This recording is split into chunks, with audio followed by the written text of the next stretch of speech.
My beloved Sargon. I am Calgon. I was in the receptacle on the other wall. Fantastic, Ruben. Diana Mulder was a brunette, right? I'm not imagining that, though. My name is Calgon, and I will take you No, away. you're Nurse Chapel today. I'm Dr. McCoy. I'm in the blue, and you can be Nurse Chapel. I kind of get a Thor vibe. Yeah, he does kind of look like you do look like Thor, actually. Yeah, when I put on the wig, I was like, huh, I could do Thor this Halloween. You could totally do. Hell Yeah, yeah. you've just got to put a semi-Australian stroke British accent, and then you'll be fine. Ooh, yeah.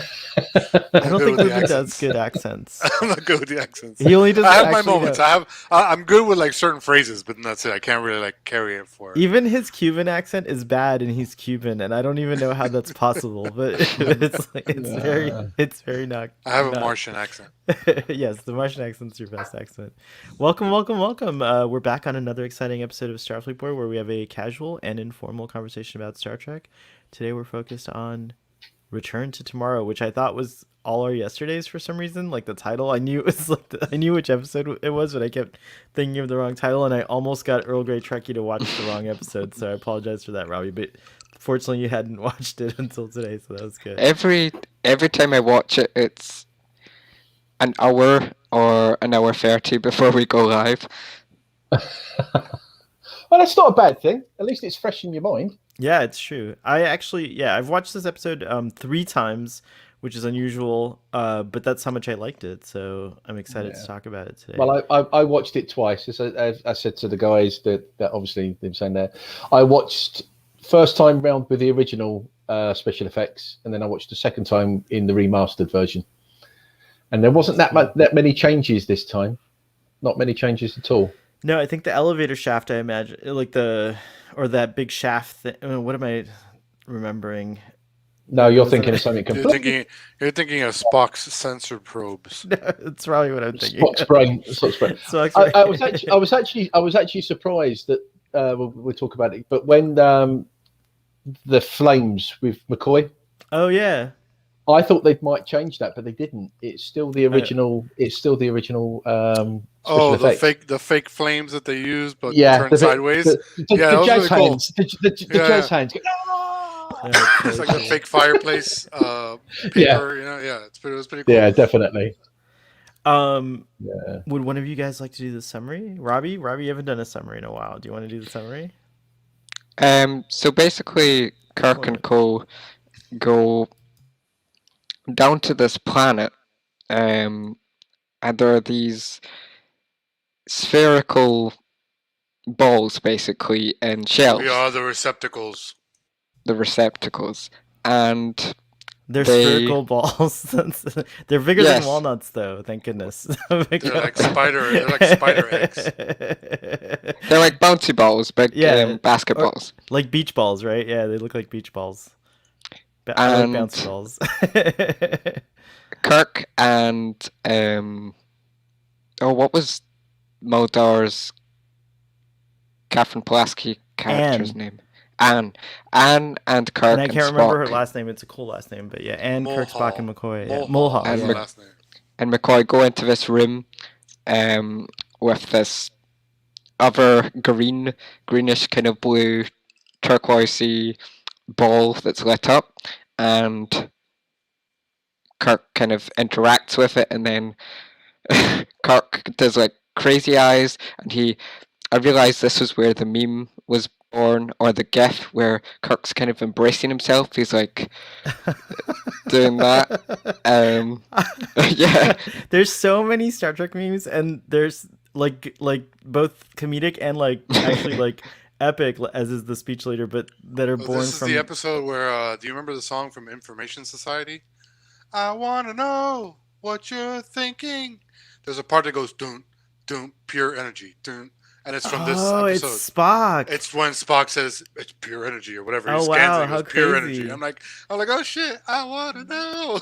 That's insane. Anyways, carry on, Robbie. You're doing great with your summary. And then, what was it, Sauron? No, that would be crazy if it was Sargon, my child. It was Sargon. With James Doohan doing the voice. Sargon. Sargon Was that basically, wait? I thought it was James Doohan. I didn't have a chance to look it up. Sorry. It says to on the interrupt. Wikipedia it was James Doohan doing the I voice knew of it. Sargon. I knew it. I sensed it. Okay, sorry. Carry on, Robbie. Sargon. I'm so sorry. Sargon, go on. Sargon basically takes control of Captain Kirk, and Captain Kirk starts acting a bit differently. You can tell that he's talking about himself as a different character, and he actually he comments on how excellent Shatner's body is, how good of it is. It's not unlike this entity's own body from whatever form it once had. And basically, eventually, most of that landing party become controlled by these entities, and I would say possessed, but yeah, and controlled. possessed. You're right. And they have to navigate how to stop this entity. But Kirk, and he says an amazing quote after McCoy gives the conference room advice, that this is an opportunity to learn of this entity and this species, and that their whole 5-year mission is not just exploratory, and you can look at it as, yes, they're diplomats, but it's also a great big risk. Space is a risk. I agree. Risk is our business. Risk is our business. Such a great speech. Go check out Robbie's Twitter because he did the whole speech in a tweet, a thread. So is that what you call it, right? A thread. I actually, walnut-sized engine, you bogus frat, has pointed out the speech is ruined by Shatner's acting. I thought it was quite good. I actually think it's one of Shatner's best. I think it's one of his best. It's one of moments. his best monologues, whatever you want to call it. It's sort of. I think that sort of set the template for Sir Patrick to do with Picard with his monologues. But I think it's one of Star Trek's best monologues. I like it. I mean, I know walnut-sized engines will disagree with me. Yeah, bogus frat. Yeah, but it's totally okay because I mean, it's okay to not like it. I mean, like, there's so many people who dislike Shatner's performance style. Like, I know my mother can't really stand it. She loves, Patrick Stewart more, but I love it. I'm a sucker for his acting style, and I really, really like it. Ruben, what did you think of that speech, real quick, before we carry on with the summary? I thought it was okay. I mean, this episode was really weird for me because I just checked out at one point. I was like, I don't care about anything that's going on with these balls. And I kept thinking of a TNG episode that I don't like either. That's about when they find that planet of the prisoner ghosts and they possess Troy, O'Brien, and Data because reasons they possess Data. It kind of reminded me of that episode too, which I don't like either because I'm just like, these like. I love that her voice changes in that. Their voice changes just like in this episode. That's interesting. Robbie, were you going to tell about the evil plot and everything in your summary, or were you just the speech is where we should just start our discussion? I kind of wanted to end on the speech because I love that speech. I'm going to amend. Yeah, it's true that it's a good place to end. So then I'll amend and say that Leonard Nimoy plays an excellent bad guy, and there's this whole crazy plot, and Sargon does not allow the transfer. And so at the end of the day, they ascend and snog one more time before they ascend into oblivion. And that's it. I use the British word snog. One bit I kind of noticed with Shatner's acting, and it wasn't awful, but one bit that I kind of noticed that seemed a bit off to me was when Sargon was putting Kirk and Anne to pain, and in the background he's just at the right, and you can just see him going like this, like he's in pain, and it looks kind of a bit goofy. There was that moment near the end. Sometimes he has an exaggerated. The whole episode even has a theatrical thing to it because when they're possessed, they're like exaggerated, right? Like they're acting like this, like like so. Yeah, there's a theatricalness to it. The bit as well when Kirk first gets first gets possessed, for want of a better word, and he does that very exaggerated walk-in for the first time. That was that was hilarious. I like when they spray the sweat on him for that one shot. Yeah, I mean the walk was it's like as if you've ever worn platforms for the first time. It's all and it was just there, but no. Then it got and they noticed the first transfer he was there and everything else. It sort of everything took ages, and the next transfers were like, okay, we're done. Transferred. But yeah, it's true. Real quick, there's a ton of activity in the chat, so I just want to go real quick. We have, of course, walnut sized. I love that Scotty was just like, that seems so impossible, but I wouldn't mind looking at.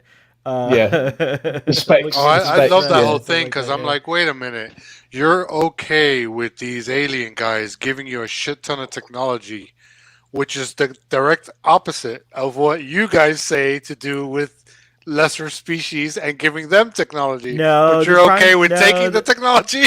The Prime Directive. Like, wow, that's nice. I think that the Prime Directive would like be like the Federation definitely shares technology with like with species that have achieved warp, but not everything else. Like, you know what I mean? Like, yeah, but they don't take them from warp to like warp 10 engines with phasers and photons. Yeah, but like you'll get holodecks, like overnight. Advanced medical technology. I mean, like when Zephram Cochrane achieved warp, there was still a lot of suffering on Earth, but you know, first contact was made, and the Vulcans. What happened? There's something in the chat. Yeah. First contact was made, and then the Vulcans came and elevated humanity. Like they helped them conquer disease, hunger, poverty, all that stuff. So that would be to me the same thing. Like for I think. Yeah, but the Vulcans don't have the Prime Directive. They did. The Federation does. I would say that they had a form of it by saying that they only visit cultures that that achieve warp travel. Hence first contact, the film First Contact. It was because obviously Zephram Cochrane achieved. Yeah, he's a different warp, and then they came. Yeah, it's true. But yeah, and also if you retcon Enterprise, they were always going that the Vulcans held them back. You know, when they could have given them more technology and everything. Yeah, they wanted more. The Vulcans. They're hungry for more. Like, humans we want it. We want it all. It's not it's not a good idea to just hand a random person a gun when he's never touched a weapon before. That's true. I just thought that interesting. They're like, oh, so they're okay with taking the technology, but they wouldn't. It. But giving it however they fucking feel like it. Excuse me. Yeah. That's my one non PG-13 moment. You had like 7. You had 7. You've been saying you just don't know anymore. What? You can't. One, you don't one, have 1 down, 6 to go. You don't have a PG-13 voice anymore. I really don't. You don't even know when you're saying expletives. You have no idea. Like but it's fine. It's PG-13 is okay. PG-13 is a lot worse these days on TV than it was when I was a kid. Anyways, we also have Conti. When I was a kid, there wasn't even a PG-13. It was viewed. It was everything X-rated and all that stuff. We had all different ones when I was a kid. Anyways, regardless, you're making some good points, but I would say that Star Trek, the humans at least, could. I'm sure Sargon would have given them like stuff that wasn't going to be like mind blowing. Like I'm sure Sargon wasn't going to like put them in spheres all of a sudden. Well, that's like, the crazy part. I don't think Sargon gave it. I don't think Sargon cared. He would have given them everything. So all of a sudden, you would have had the Federation with like 1,000 years ahead of everybody else. 6,000 years. Oh, whatever. Yeah, whatever it was. I want to see Kurtzman. Make that show, Kurtzman. It's called Star Trek Discovery Season 3. No. Yes. Make that show, Kurtzman. All right. Anyways, we have Conti in the audience too. Thank you for being here. There's a cool thing that we're both Ian and I are a part of. I don't know how much we can say, but we're going to be doing something cool. So check out Question of Trek. Soho and I have been away for a long time from Question of Trek. Yeah. So well, you know, we're admirals now. We're very busy. Like, we have to administer a whole fleet. You know, like yeah. Well, I've the captain. I've flown to the future and become an admiral. Yeah, there you go. You're a dadmiral. Actually, it's even more elevated than an admiral. Yeah, it's like more than a commodore for sure. And we have Braxton, who's at the gym listening to us, which I always appreciate. We have Jace here as well, and we have Cake is eternal. Dom's here. Wait, is Dom in there? Dom's Oh my Dom's in. gosh. Dom's arrived. Dom's Yeah, here. we've got Cool. Yay. And the Scotch loads of Trekker. people. Yeah, lots of people. So Yeah. thank you for joining us. Sorry, I'm so slow on the chats, but I will catch up. I promise. There Yeah, was an Laurie. interesting. Hey, Laurie, how's it going? Yeah, Laurie's okay. She's here as well. Thanks for joining us. Real quick, Captain RGD posed a question, or stated that I always thought Dr. Pulaski's mother would serve on the Enterprise, um, and I wonder because this character could have gone on to marry Mr. Pulaski, and so Dr. Pulaski could totally be their daughter. Like that's like Yeah. that's something in my personal continuity for sure. She went to a few Sargons, and one of them was Pulaski. So Sargon Pulaski. I did. I've got to say, Calgon. It's in the UK. Calgon is something that Will it takes take you away away? lime scale from machines. It's got washing machines live longer with Calgon. Well, I don't know if you're in the 80s in the US. There was like a soap, like a bath soap called Calgon, and it was like Calgon. Right. It'll take you away. You don't remember that, Starfleet? No, Calgon I don't. will take you away. No, I don't remember that. That's crazy. So I was watching the episode. I'm like, I want to be Calgon. It sounds vaguely familiar, but we had in the episode we had Sargon, we had what was Thalassa? Was it Thalassa the female? And then what was his name? Hemlock? What was the name? What was like? Oh, the Spock ghost or whatever. Yeah, like what was he? What were they? It sounded like Enoch. Henoch. It was Henoch. Okay, so we had those three characters. They were the last of their people. Their kind, and they'd been their consciousness has been surviving in these spheres or beach balls for like I would love one for, sorry about this non sequitur, but that would be a cool pool prop, like to have like a lit up pool ball or beach ball that like does the same pattern. Like if anyone who's out there listening in Star Trek merchandising, I feel like I don't even have a pool and I would buy a Sargon pool like accessory that had the same pattern. I mean, you could do it with. You could actually have it. I mean, they have lights that are voice activated and sound. Could you imagine it? Talking to it and all different lights coming up inside this ball. Or it talks when you bounce it, like Sargon does not accept your transfer. Like it would be like this cool thing, and I don't know. It would be the Star Trek 8 ball. It would be the Star Trek 8 ball. It says something different to you every time. I feel like Sargon was the first version of like an Alexa. Yes, he's like he is like a first version. He's like he was too big, and he always wanted to possess people. I was like, no, man. Just control my TV, man. The episode brings up something I thought that was really interesting. So Sargon says to Kirk and Crew, well, first he said, like, he entices them to come down by saying, if you don't save us, you're going to destroy yourselves, which was a lie.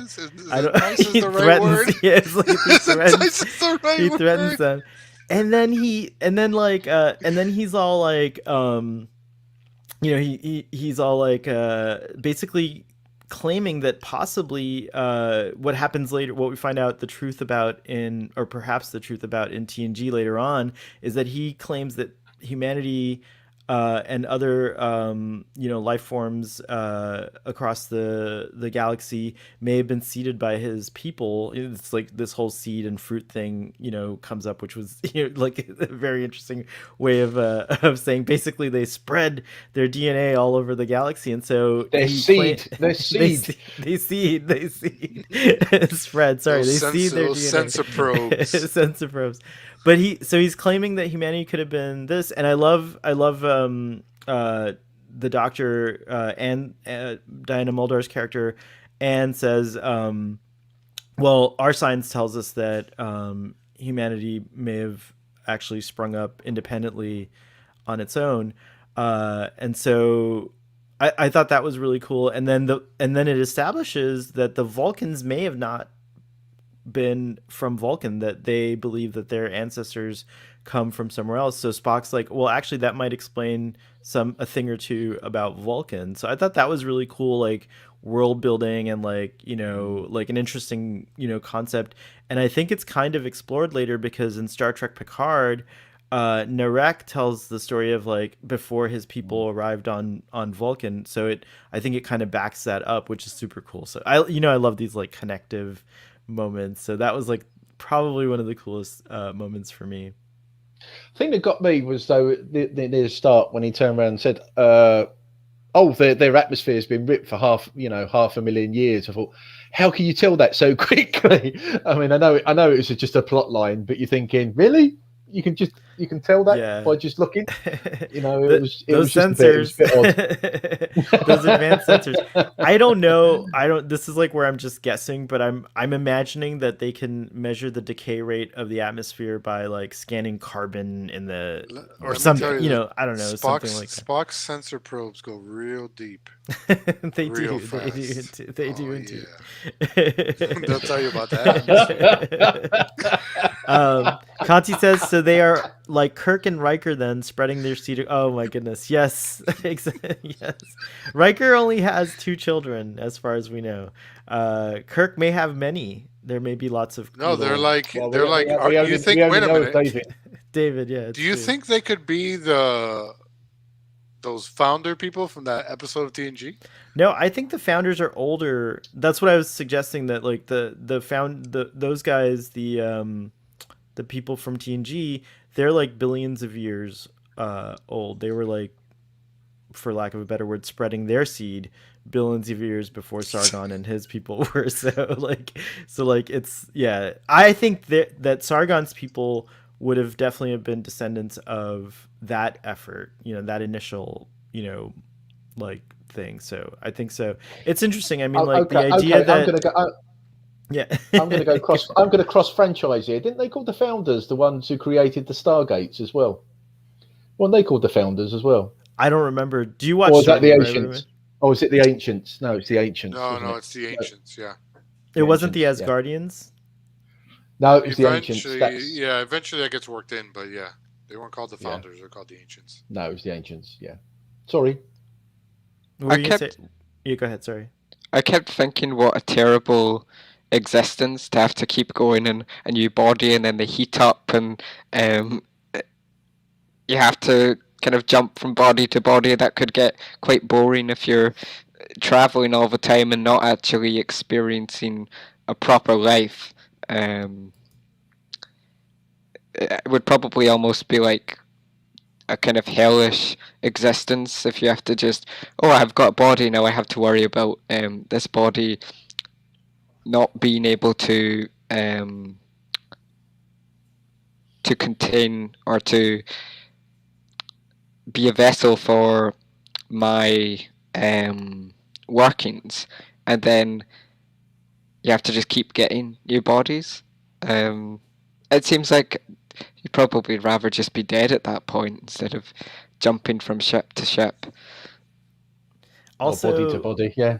Also, I mean, they couldn't do. I didn't have a chance to do a lot of like research about this episode, but I was very fascinated by Sargon and that whole technology. Even like inside their spheres, are they experiencing like a simulation where they do have a bot? Like, it would have been interesting to see like what, and are they all like connected through the Wi-Fi so that they can share the simulation? Well, and I was like, gonna say like, Well, could they be like could they have made, let's say somebody in the Enterprise was like, look, let's make a deal.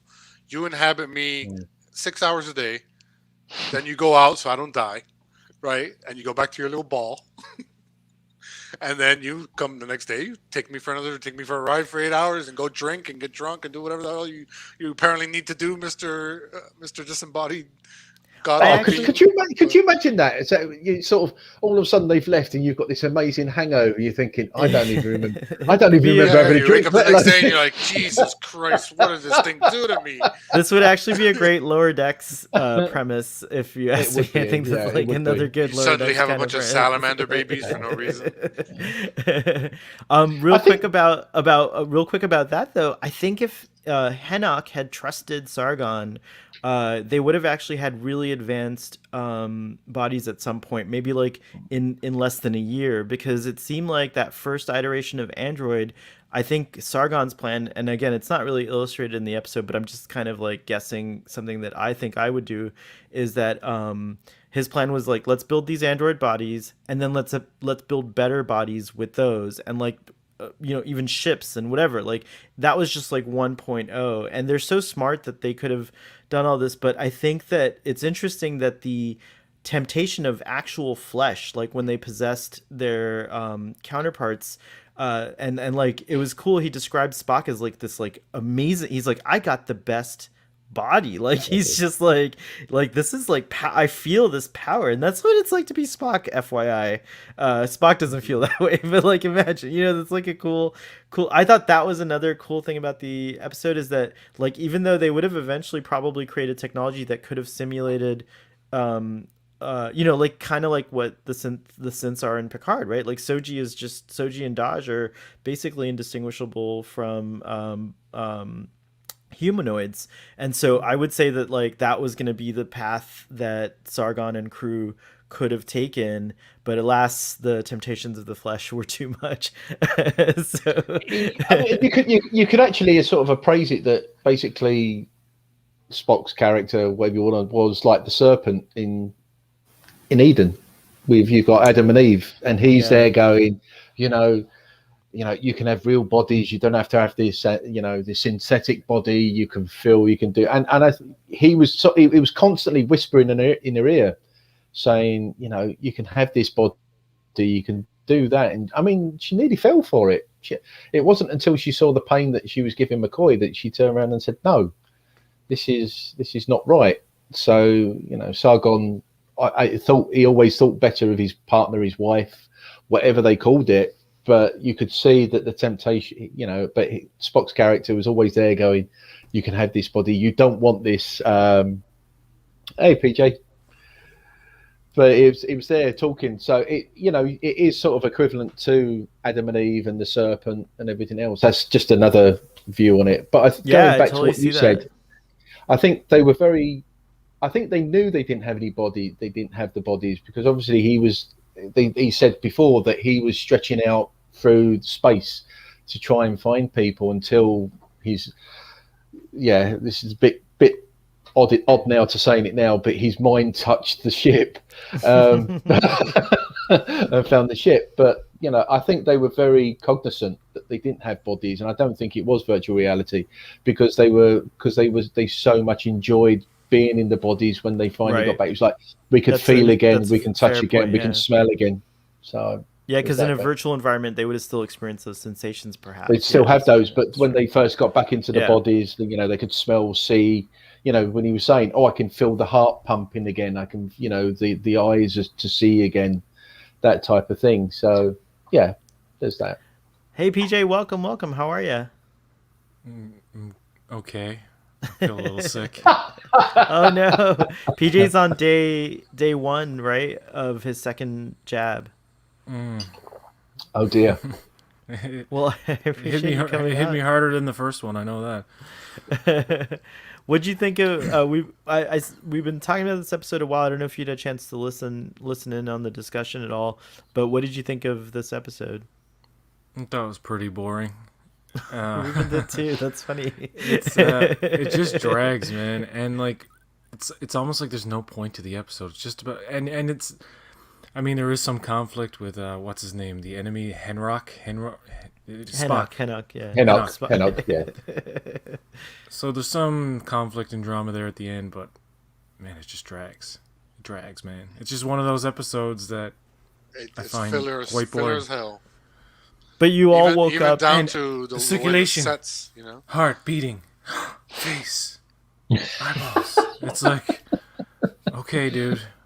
It's like William Shatner. It does have one of the best lines, one of the most famous lines in Star Trek. Risk is a part of our business. Yeah, risk is our business. That's why. I don't know what. That's why we're aboard her or whatever he says. I was that's a famous line they play in everything. Yeah, the whole speech actually is like one of the best speeches in all of Star Trek. Like it's a really. I mean that speech is very Shakespearean in itself, isn't it? I mean, I know Shatner came from a Shakespearean bit because, like, he was Christopher Plummer's understudy in a lot of Shakespearean plays when he was in Canada. But that bit itself was the Shakespeare, and they bring it again in TNG because of Sir Patrick's bit. But that is, for me, that's why I probably like it so much. It's very Shakespearean. You know, I can order you, but I won't. It's all that type of thing. It's Spock in the episode is kind of unintentionally hilarious, especially when he wakes up and he sees Nurse Chapel. He's like, "Well, my, I haven't quite a trait." Like he's automatically he's fucking a horn dog.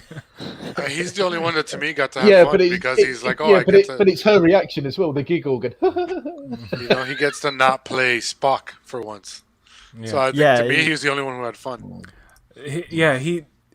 His character being possessed was probably the most interesting, and the whole trick at the end where it's like inject him with the hypospray. No, I'm gonna inject you. And he's like, "Oh, I think I'm dying." Oh, you weren't really dying though.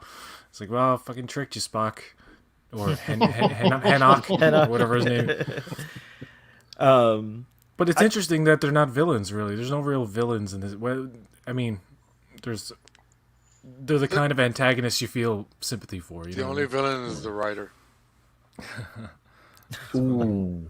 Speaking of which, we should look that up. I'm being such a bad researcher today. Who wrote this episode? Let's look it up. IMDb. Gene Roddenberry. Dugan. Was it Roddenberry? No, it's John T. Dugan. I don't know who that is. I don't know. Written by, but they in the credits it's Gene Roddenberry and John T. Dugan. So PJ, did you catch on that Sargon was James Doohan? You're me on mute. You're on mute, PJ. I did not know that. PJ's suffering over there. He's like, or he's doing a good impersonation of William Shatner. I don't know if you can see, but I'm like sweating profusely right now. PJ, like Shatner in that one scene. Somebody spritz you down. You should go back and rest. I've been in bed all day. Okay. I've just been sleeping and sleeping and sleeping. This is cool. This is a safe way for people to be around each other. We're like in our own little Sargon pods right now. We're connected to each other through the Wi-Fi. See, PJ's been in his sphere and his receptacle all day. And now he's come out. I actually feel like the way they describe like the bodies when they're possessed, all like high temperature, heart rate is up, and metabolic rate. I feel like I'm possessed by Sargon or whatever, or Thalassa, whatever her name is. It is true. That's what's happening. Walnut Size Engines. Yabogus Frat says, I think that Majel did a good job making us think that she might be possessed by Spock. Yeah.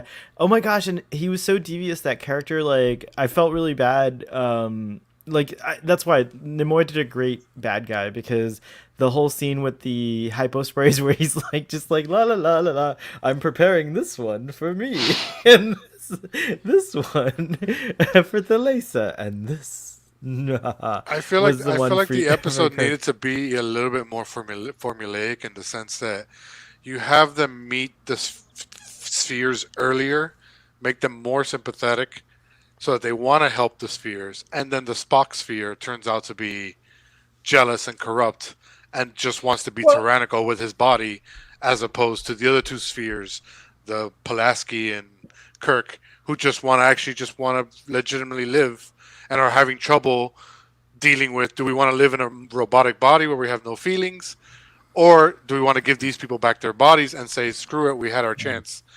You know, instead, like, the Spock thing happens so late in the episode. But they feed it really early in the episode as well, because they say he's from the other side.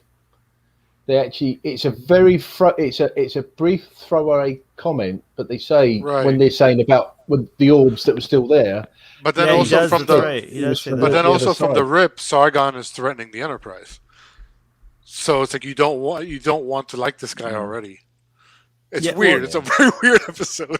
I think the thing is that, like, I think what sells it for me is that when Kirk is possessed of Sargon, and you know, he says during the transfer there's a moment where the two consciousnesses were one, and so he was just he was completely aware of 100% aware of Sargon's intentions, everything. Like Sargon couldn't hold anything from Kirk and vice versa. And so what sells it for me is that if Kirk is so gung ho about it, and like at this point in Star Trek, I trust Kirk. Like I believe him, right? Like, and he didn't seem possessed of anyone. Like he seemed fully himself.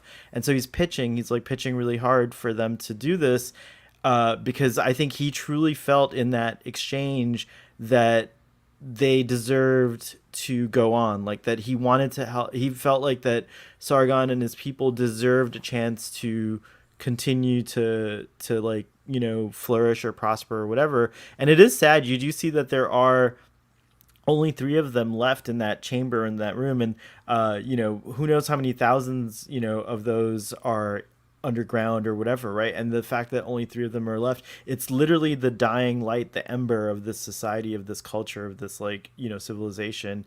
And so I see like that's kind of the brilliant part for me, is that I see in Kirk's, like, you know, adamant, like in, you know, the like his like real passion for this, that he's really, you know, like he really is trying to like help these people survive. And I like that. That's, to me, that's like one of the cool parts of the episode. No, right, I get that, but I'm saying from the viewer point of view, Sargon is presented as a villain almost instantly. Oh, But he's not what I was really a trying to say villain, is, yeah, that's what I was saying. I was right? trying They to say should have that's- had Kirk and the crew just stumble upon these sphere things that are left, the last 3, and then have a little debate between should we allow these things to possess us or not. Then, okay, we'll let them possess us. Oh shit, one turns out to be evil. That seems like what they were going for, but it's very just yeah.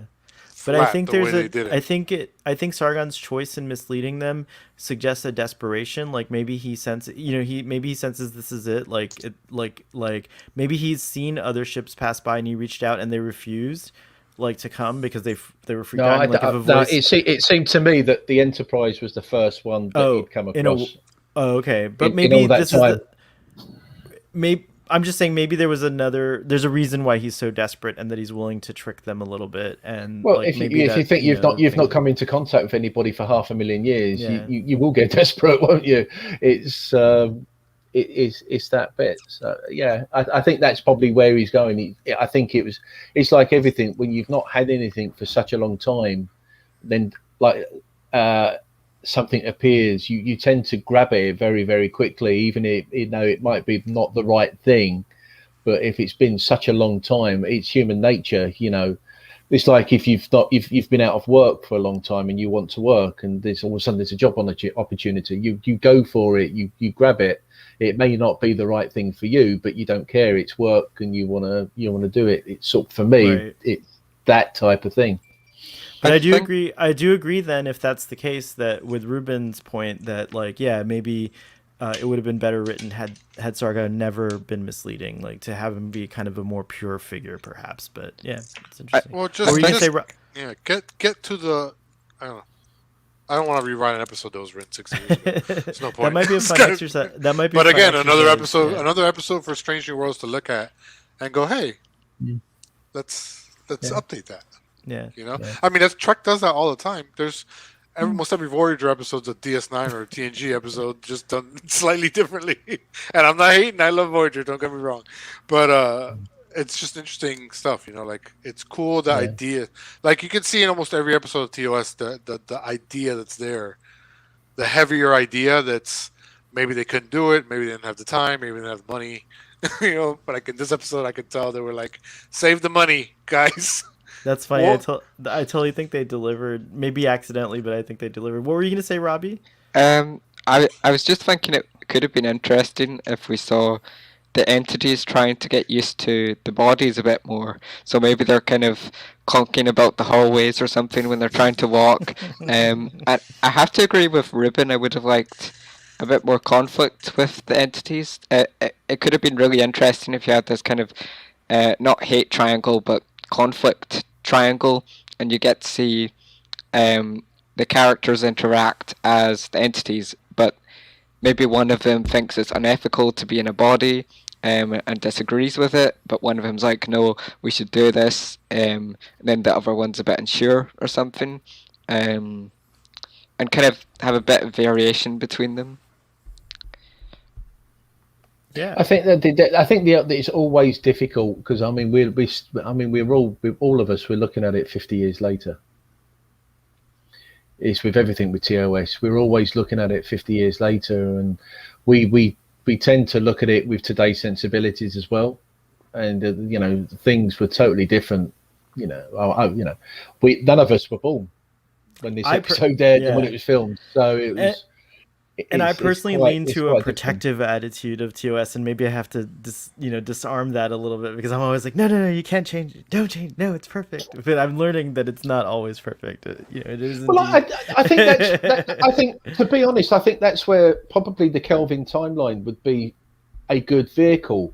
I mean, they did it in a lot of the comics in Kelvin, where they sort of retold TOS stories. Yes, they tried with the second film and it failed. But I think if you had that bit and use that Kelvin, you could give it that modern slant. You could retell the stories. It's not the TOS bit because it's the Kelvin timeline.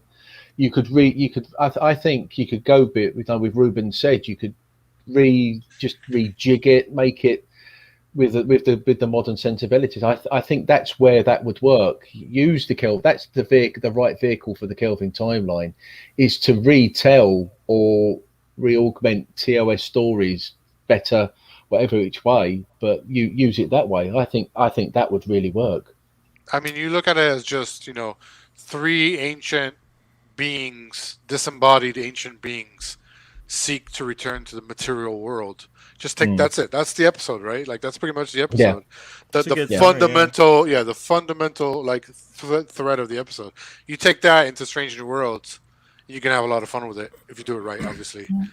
Or TNG tried Power Play. It's not my favorite episode. I have a feeling Ruben's gonna watch Strange New Worlds. But, I'm just saying, that's cool. No, I'm excited. Because Strange New Worlds supposedly is gonna do the one episode kind of shorter, more format, right? So going back to the old, more school, those are the fundamental like ideas that I think they could take, even in Discovery or Picard, like those fundamental ideas, and looking at these episodes and going, okay, you're not going to rewrite a 60-year-old episode, but you can update it like hell, where where it's almost its own thing. Like again, what Voyager did. Sure, I catch on that there's plenty of episodes that are like, oh yeah, this is like that one from But like for the most part, it's only minor things that are kind of like make those connections, right? Like they did take it their own way, for better or worse. I can't wait till we get to Voyager. Oh man, I just make sure I get to talk about the episode where they used the dog as a witness to clear Paris's name. I need to be there for that one. I'll dress as a dog if I have to. Go ahead, Robbie. It reminded me a bit.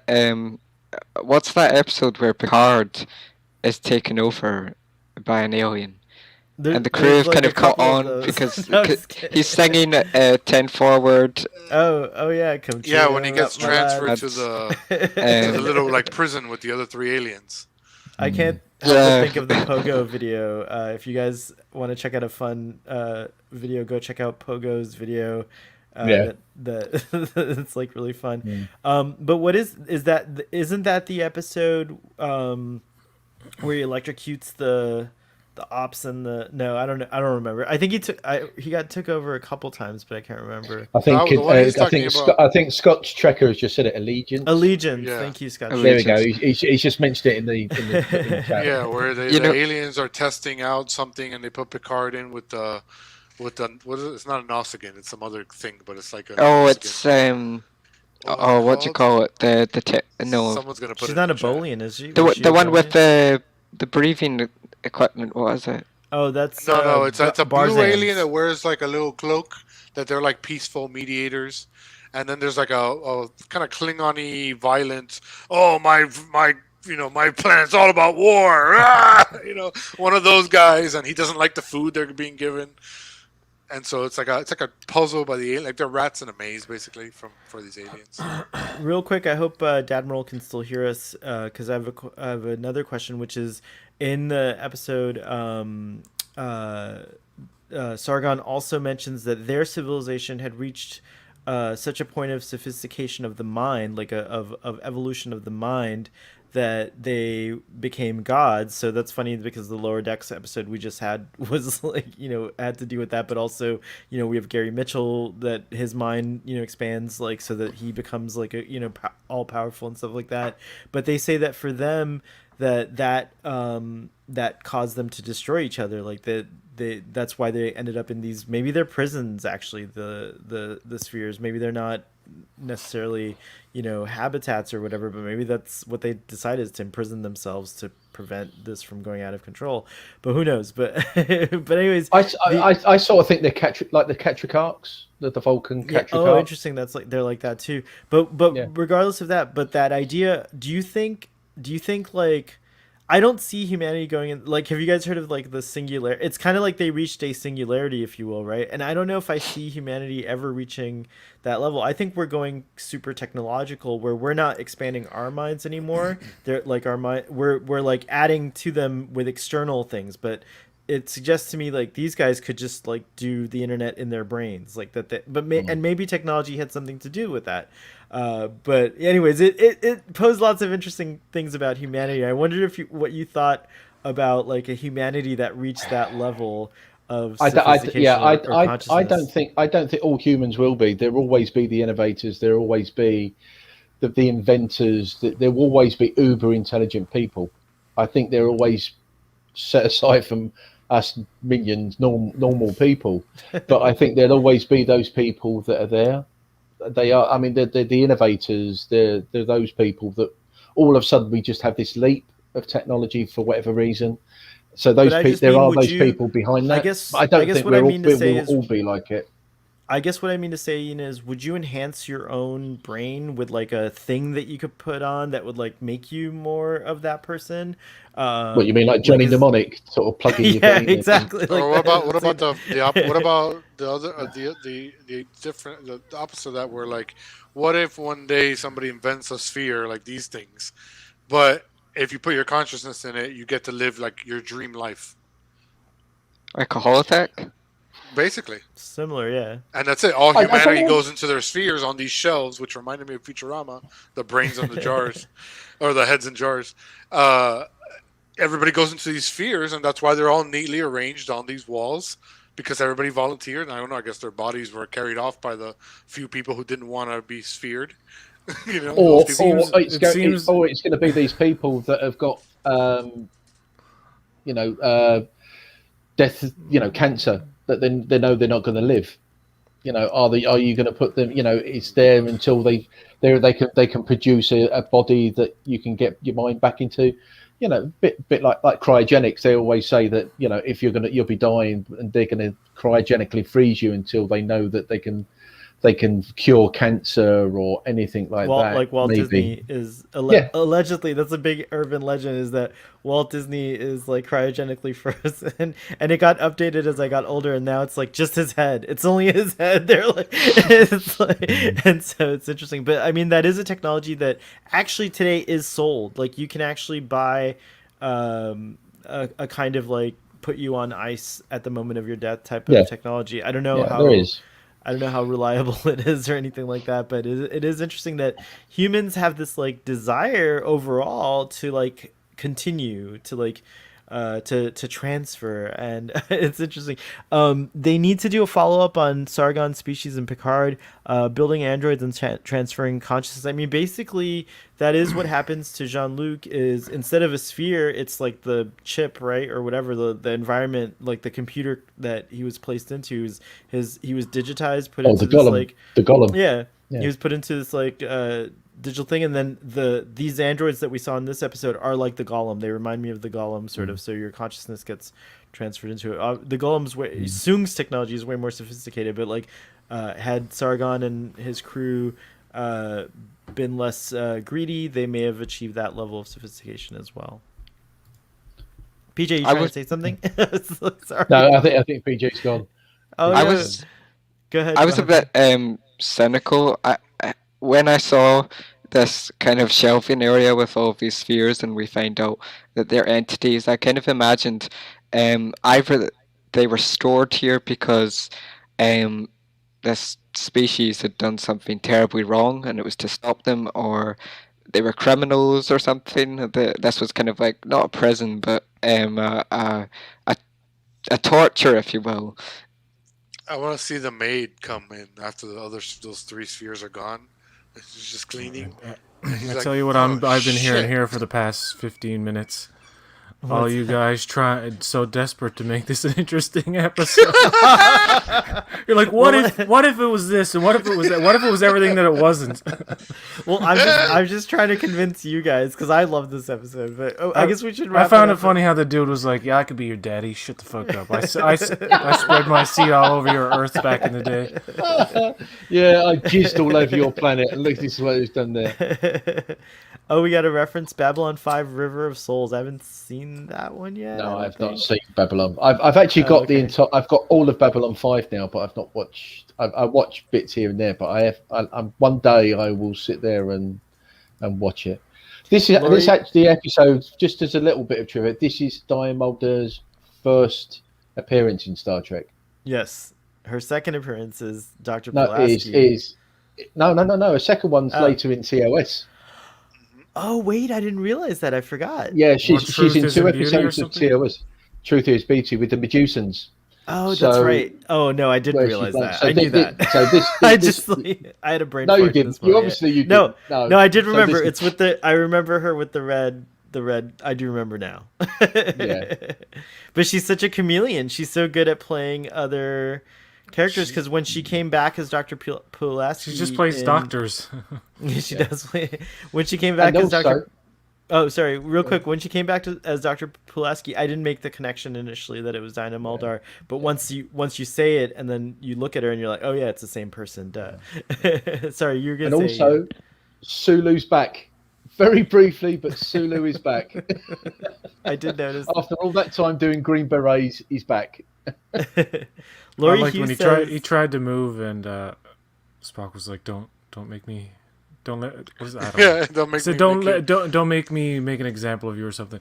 But I find it was a very weird cut because when Spock goes on the bridge and they cut to the bridge, they just cut to Uhura. It's like it's like whoa, okay, all right. No, they had to make the episode exciting. It's a bit somehow. jarring. The editor was like, "Jesus, I got to do something, bro. Yeah, I gotta spice it up. it's funny. They wake people up." I wish Pulaski would have gotten the same hair treatment that Diana Muldar got in TOS, because the biggest crime of Pulaski was her hair. You didn't like her hair? I loved her. Pulaski's- Really? Robbie agrees? I have to agree. Her like electrified hair. Like, I don't know what's going on. Oh my gosh. Like, it's terrible. And I love Pulaski. I'm a fan. I'm a Pulaski fan. I like Pulaski. I think there was just her hair was terrible, and they introduced her in the wrong way, and that was the biggest issue. But I It's like called a Pulaski. Jerry Curl perm. A Jerry curl perm mullet. Mullet. It is a mullet also. That's very mullety. Oh my goodness. Well, she looks fantastic in the holodeck episode when she's wearing that hat, and I think Dinah Mulder, I saw a picture of her recently, and her hair does look fabulous in real life. So you're right, it wasn't as good as her real hair, as far as I can tell. But I still liked it. I liked the way Dr. Pulaski I love looks. Yeah. Pulaski. So. I did not like her initially. I was very angry that my doctor, Dr. Crusher, had been written off the show or whatever for a time. But Well, I've just read some trivia on there, oh, and cool. this really does say, John T. Deegan did write the original script, but Gene Roddenberry changed it. Of course he did.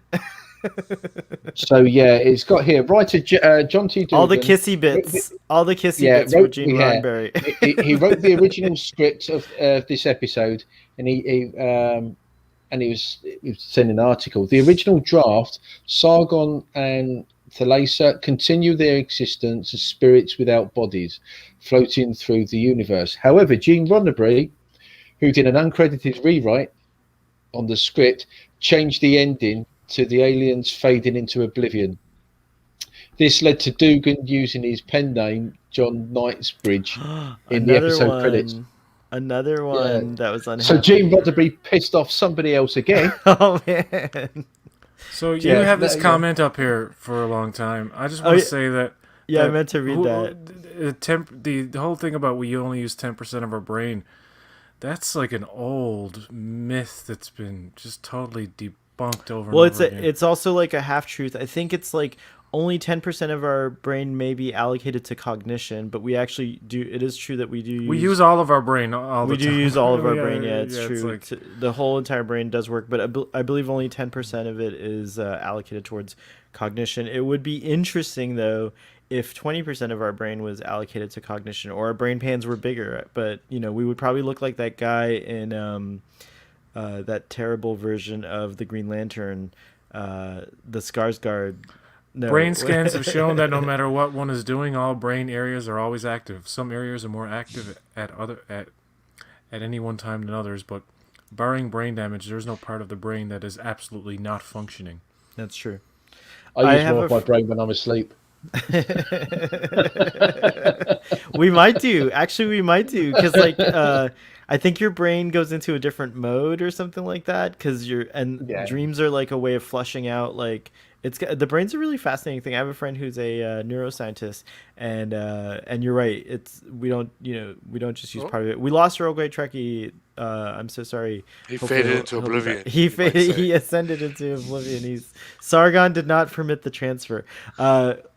I know we have to go to his Doctor Who stream pretty soon, so I guess we'll give our final thoughts and ratings.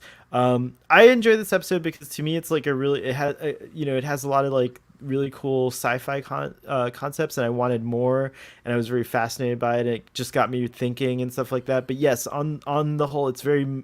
What happens in it isn't very exciting. It's kind of a slow episode. It's perhaps even you could even say it's mundane. But regardless of that, I would give this episode an 8.5. I enjoyed it a lot, and it got me thinking a lot. And I love Dinah Muldaur in this, and I like the whole, I like you just shed a new kind of like light on it with the Adam and Eve metaphor and stuff like that. So I like that it gets you to think about all these things, and there's so many layers to it, if you will. So 8.5 for me. Who wants to go next? Okay, PJ, next. since he's sick. Oh yeah, no, go ahead. Yeah, you go. No, ahead. no. If PG wants to go first, so he can No, go ahead, he can scram. Go ahead. Okay, well, I enjoy it. It's an okay. It's not a great episode. It's an okay episode. There are elements, as we've discussed, that I do enjoy, and I did think about it more when I'm watching it this week. And I think saying about the Adam and Eve and the Genesis type story, maybe Noah as well. I don't know, but I think it did there, but that's just come there. I 8.5 is too much for me. I would give it a 6.5 because there are good sci-fi elements in there, but there are some bits that they tend to gloss over, which tends to be when Gene Roddenberry takes over and rewrites bits. But It'd be cool to see animated versions which are back to restoring the original scripts. Like I would like to see the original script. I'd like to see it the way it is, and maybe elements that obviously that we've spoken about tonight, sort of redoing it. So I think for me it's a 6.5. I wouldn't go above as 8. Go ahead, PJ. I give it a 6.5 because it's boring. But I do like the whole concept of the alien creatures is fascinating. I like that they mentioned that they were really advanced and they're basically ancient aliens who probably seeded our planet. Probably Adam and Eve's dad? I don't know. But I did like what Leonard Nimoy was doing in this episode. It was probably the highlight. So yeah. Yeah, those looks, man, those side eyes, those grins, like the grins, yeah. That's like so good. He's like wakes as soon as he wakes up. He's like, "How you doing?" Spock is Joey Tribbiani. Calgon, the sink. What is it? Bubble bath, a sink cleaner. Calgon, yes. What was it Calgon, take me away. Calgon, take us. Calgon, clean my machine. What was it? Clean my machine. Washing machines. I'm kind of happy I never used actual Calgon in the U.S. I would be cleaning myself with a washing machine.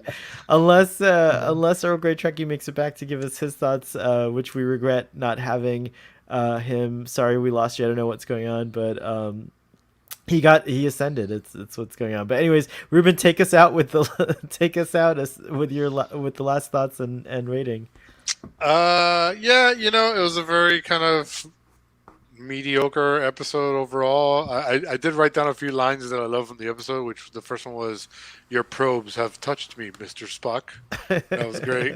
And then, of course, the pure energy line that's in the Information Society Pure song, which is energy, great. yes. And then there's an exchange with Kirk where Kirk says, "A simple transference from their minds to ours." And McCoy's like, "Simple, happens every day." That's right. We didn't talk about it. Oh my gosh, real quick. McCoy is What? great in this episode. I'm sorry. Like he was so good.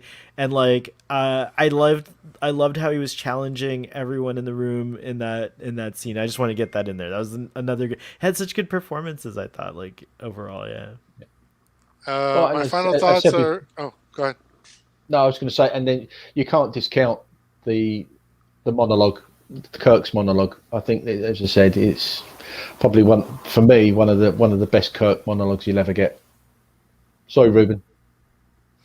Yeah, the only two things I have left to say about the episode is I love seeing Nimoy get to kind of have fun and do something other than just standard Spock and just go crazy with it. seeing young Pulaski was great too. The episode is what it is. It could be way better. It's not one of my favorites. I'll give it a 3 receptacles left of this society. I think Robbie's just coming back. Robbie's just coming nice. back. While he comes back in here, everyone go check out and subscribe to Trek Hat Cat Cat. That's Ian's channel, and also follow him on Twitter at Trek Hat Cat Cat. I'm sorry that we couldn't have Fathery on today, but he's having the time of his He's life. enjoying himself at STLV. Yeah, he's super happy over at STLV. He just posted a picture of him with Noah Averbach Katz, who plays Rin on Discovery, and there was an awesome picture of him with Chase Masterson earlier, and he got this epic video of John Billingsley. Ruben, did you see the John Billingsley? Oh, you heard it last night. You heard it last night on. Yeah. So yeah, That's saw his picture with Chase. the John Billingsley Connor Trinneer's bit spot. Brilliant. If you've not seen it, go and watch it. It is really, really funny. It is pretty. I'm gonna go watch it after just to have a laugh. And then Sub Commander Tall is out performing today. He's in a performance group, and so he's doing that musical performance group. And so we missed him today as well. And Robbie, we miss you wherever you are. Hope everything's all right. Don't forget tonight. Don't forget tonight. I know I was getting to you. I was gonna save you for last. All right, he actually made it back. Robbie, real quick, your rating for this episode. Oh, he's gone again. Sorry. Oh no. No worries, Robbie. Quick, give us your rating for this episode. Oh man. Go on, Robbie. Is he gone? He's gone. We'll just leave him there. Anyways, you can check out Ruben at ruben-writes.com. You can also see him on Starfleet Boy After Dark, where he plays video games until we entice him, and then he stops playing video games and he talks with us. But we love having him on, and it's his relaxed time, and we love it. And actually, Ruben, you kept the conversation pretty PG-13 the rest of the way. I think you got to get it. We got to do a pregame where we get it out of your system, and then you're all right to go. No, but I'm just teasing you. You're always PG-13 when you're on here. PG-13's got, pretty. You can curse a lot in PG-13 these days. It's fine. I don't mind. Oh my gosh, there's 2 Earl Grey Trekkies now. He's multiplying. Robbie, do you see yourself frozen? Yeah, for some reason my laptop isn't working. Real quick, what was your rating? 8. An 8?